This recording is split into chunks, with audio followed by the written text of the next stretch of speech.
Hi, this week our topic for discussion is negative reinforcement, which is basically you're wanting to increase a desired behavior by removing an aversive stimulus.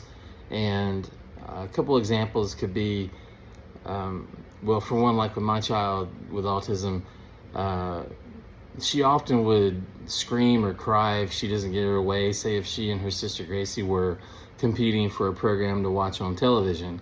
So, um, when Gracie would want to watch something, Sophie would object and scream and yell, sometimes even cuss at her.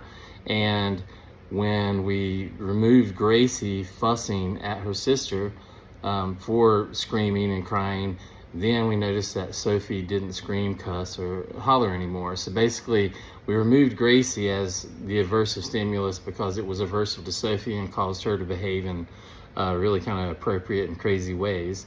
And then another way that I've used it professionally before is, especially with kids on the spectrum, a lot of them, while they enjoyed playing in water, when it come to like washing their hands, they hated to do it.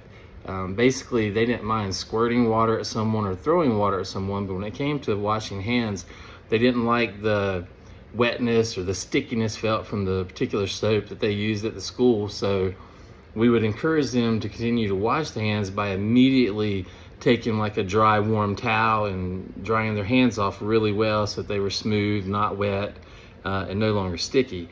So the removal of the wetness and the stickiness from their hands by drying their hands thoroughly and immediately often led to them increasing or not minding to wash their hands, in which it would increase because of that. And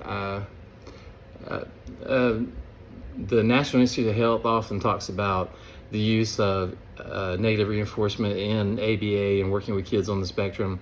But I think some people think that the term negative reinforcement means that it's just going to lead to some type of harmful impact on the kids. But really, as I found out, especially with my daughter, the negative reinforcement at times works just as well as using positive reinforcement or positive praise.